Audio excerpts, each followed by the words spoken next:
Following is a copy, okay, I'm going to read this as Bob, the first paragraph, because this is how it's written. Following is a copy of a statement from my grand-uncle John Peter, or Jean-Pierre, Schumacher, born December 6, 1854.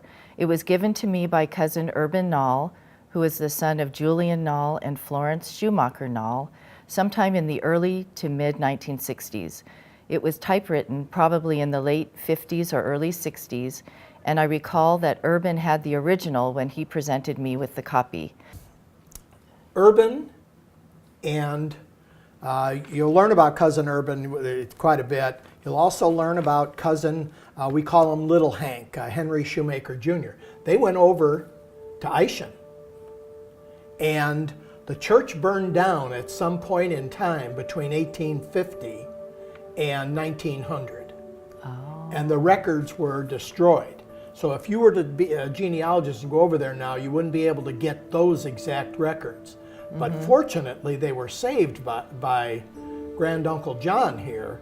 Yeah. You know, the part of the family must have known exactly what it was, because they no longer exist. And one other thing is, our ancestors were not poor people. They were not royalty, but they were aristocracy. They owned a tremendous amount of land over there, and they sold about 3/4 of it to get the money to come to the United States when they came. But there were still parts that were still owned. When Urban and Little Hank went back there, that Shoemaker land was still there. Not the youngest. Catherine was born January 28th, 1852. Then on December 6th, 1854, at 5:30 o'clock in the morning, the 7th edition arrived, and they called me Jean-Pierre, John Peter. The baptismal records in the church at Eischen have it as Peter, but that is a mistake. About this time, this is the emigration. About this time, some of our relatives emigrated to America, and early in 1856, Father sold his small belongings and sailed with the family for America via Antwerp, Belgium, on a sailing vessel, arriving in New York 6 weeks after we sailed. The passengers had to provide their own meals on the trip. It's probably why he had to sell so much. They had to provide food for 6 weeks. My sense is that wasn't a major expense for them, to be honest with you. These people had a lot of money. It wasn't that tough a deal. If it was a 6-week trip, it was not a big boat. You know, it wasn't the Lusitania. You know, it wasn't a rowboat, but to take that long. Now, the North Atlantic is a rough run. I was a submarine sailor. I was in the North Atlantic quite a bit. On the surface in a submarine, it was rough. You know, That's still a lot of provisions. Yeah, well, it's 6 a lot weeks worth of food. Well, wait till she continues to read on Yeah, and find I know. out that they don't get to eat all of their provisions. Yeah, you know. yeah, there is more to the story. So the passengers had to provide their own meals on the trip. In a short time, the vessel's crew, with the connivance of the captain, had stolen the best part of the passengers' provisions, and in consequence, the passengers nearly starved. Because of the severe storms, all the passengers were below deck. The scant supply and poorly prepared food and the unsanitary condition of the vessel put nearly everyone, especially the women, on the sick list. One can hardly imagine the condition. Mother was sick in bed all the trip, father sick part of the time. 6 small children, the oldest brother Nick, 14 years old, the youngest, myself, a few months more than 1 year. Not half enough to eat, no milk at all, 1 cook stove to do the cooking for a vessel load of people, first come, first served. Mother often told me I should thank God I was too young to remember what I had to get through on that trip, being too young to help myself and no one able to care for me.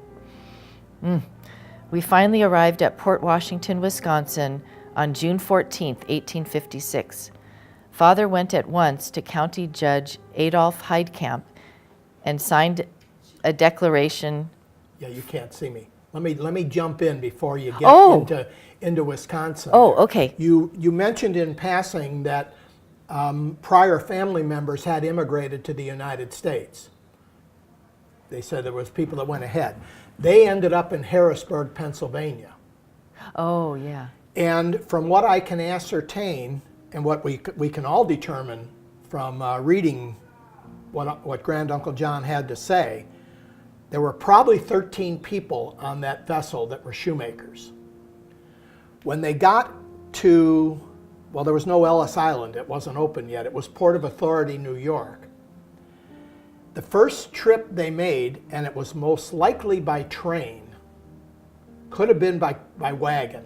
That would have been the other possibility. But there, if you can do it on today's internet. If you look up and want to know exactly what train tracks were available in 1856, it will tell you. Really? And Harrisburg was hooked into New York very solidly, so they probably...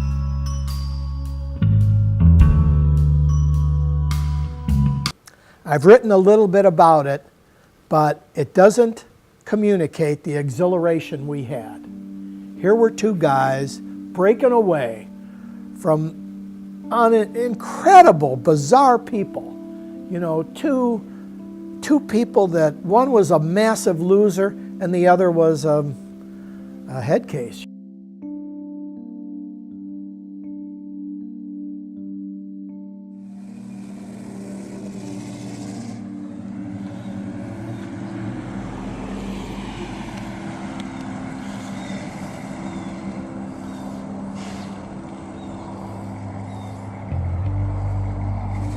Minus the car and a couple duffel bags, we had no other worldly possession.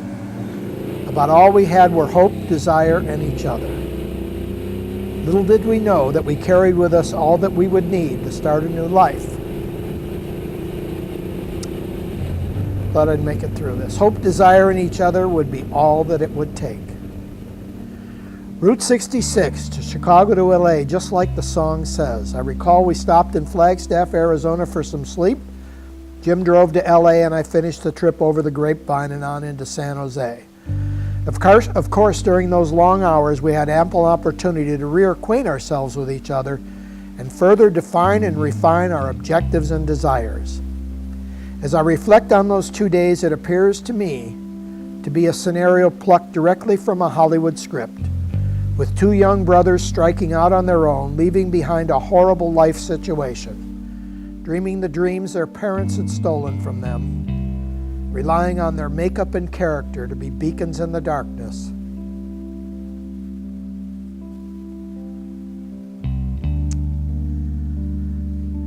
Lighting the way to wherever it was they were headed, knowing that whatever obstacles might stand in their way wouldn't be any bigger or any tougher than those they'd already overcome. Throughout our business career, our motto always was, whatever it takes. I sincerely believe the determination and grit, mostly Jim, necessary to take us where we went years later in business was already riding with us on that trip to California. I can't tell you where it was born or possibly begin to analyze where it came from, but it was there. I could feel it.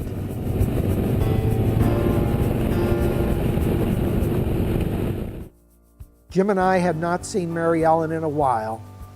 Jim since his return to Chicago following Mary Ellen's guardianship, and me since earlier in the year.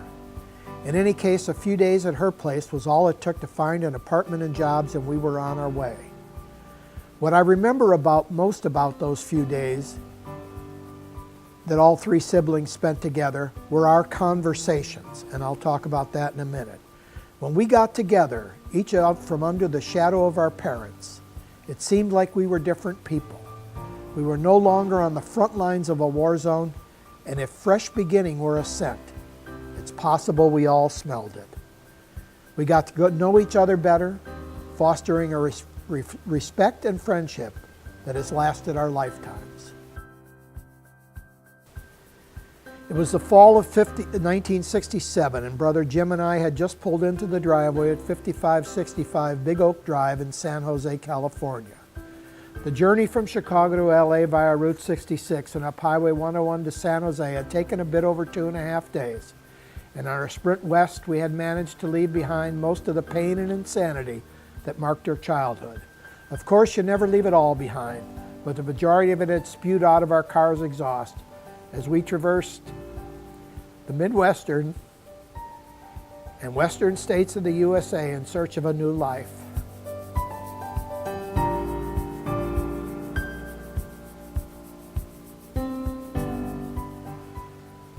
But a bit of the craziness is so deeply rooted it can never be excised lest the subject expire. Jim and I had talked extensively about that exact topic on the second to last day of his life in May of 2011. But from our perspective on that cool, sunny California day in 1967, the slate was effectively clean, and we knew it.